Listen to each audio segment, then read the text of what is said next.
These two men, Andrew Carnegie and John D. Rockefeller, lied, cheated, killed people, destroyed communities, all in pursuit of economic power. They were known as the robber barons of capitalism, and they hated that. So they set about changing their image. They wanted people to forget about all the terrible things they did.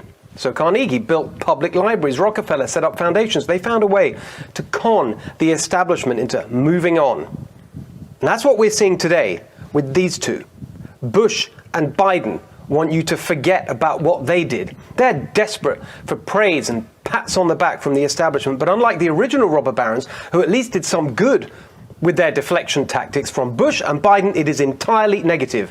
In the past few days, they have cynically come together to attack a common enemy, Republicans. Disgracefully, George W. Bush used the anniversary of 9/11 to imply that Republicans, the people who put him in the Oval Office, are like the 9/11 terrorists. And no, he didn't just mean those who committed crimes. Bush knew perfectly well how his remarks would be amplified. He intended to smear the Republican base. What a sick, cynical, transparently self-interested ploy to ingratiate himself with the media and the political establishment. Does Bush really think it's going to make Americans forget what he did? Instead, it's done the exact opposite. It prompts us to remember that George W. Bush let Osama bin Laden slip through his fingers in December 2001 because Bush was too busy dialing up plans for the invasion of Iraq. We remember that Bush took us to war in Iraq on a lie, and according to those around him at the time, he did it just to look tougher than his father, an actual war hero. We remember that Bush's war of vanity squandered the sympathy and unity of the civilized world after 9/11. We remember, we will never forget, however many portraits he paints or speeches he makes, sucking up to the establishment and its elitist groupthink. We will never forget that George W. Bush caused the death of millions needlessly, that he destabilized the Middle East pointlessly, that he took trillions of dollars of your money corruptly and put it in the pockets of his cronies, led, of course, by the Cheneys, whose family business is war, fought by other people and their children. Biden said he wanted to end a war, not just overseas, but here at home. We must end this uncivil war that pits red against blue, rural versus urban, conservative versus liberal.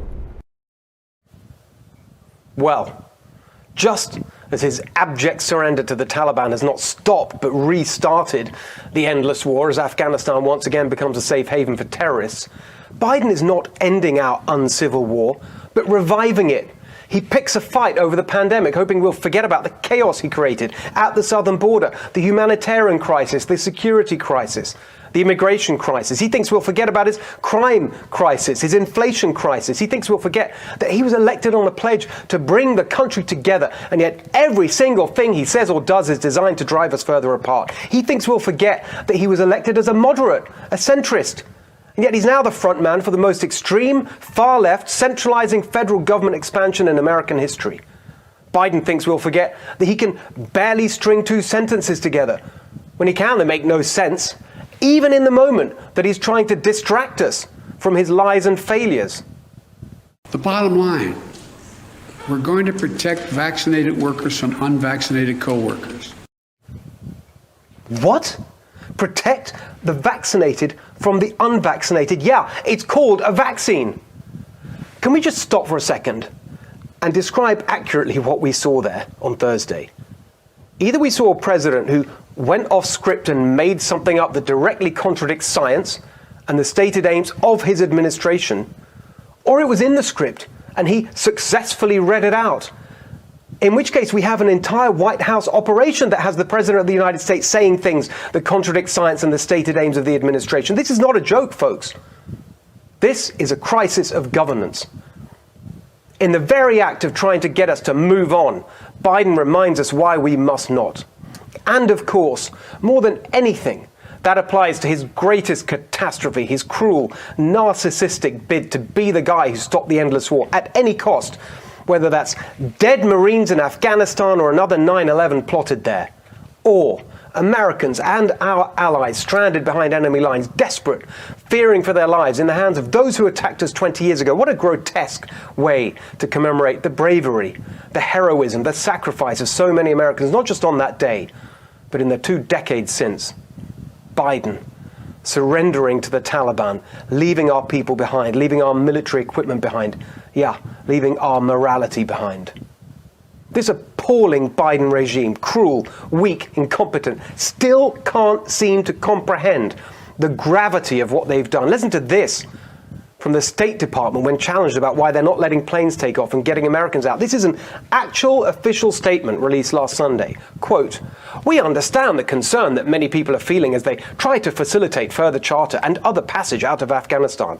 However, we do not have personnel on the ground. We do not have air assets in the country. We do not control the airspace, whether over Afghanistan or elsewhere in the region." Yeah, exactly. That's the whole point. You ran away. And now you can't help Americans. And you're talking about it as if it's just some kind of immutable fact of life. No, you took the personnel off the ground. You took the air assets out of the country. You're the ones who did this. And now you turn around and wring your hands about it? You really are the lowest of the low. Or actually, no, there was a lower point.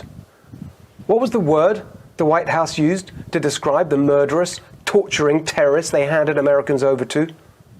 Professional. Professional? Here's a word for that. Despicable. Just like their drone strike, a shameless political move straight out of that movie, Wag the Dog. We're now learning the Biden regime mistook water canisters for bombs and killed an aid worker and 9 other civilians. And this is their great over-the-horizon anti-terror strategy. It's not so much over the horizon as somewhere over the rainbow. God help us next time if they're looking at bombs and think they're water canisters. And then they have the nerve to suggest that all this strengthens America because it frees us up to concentrate on the real threat from China.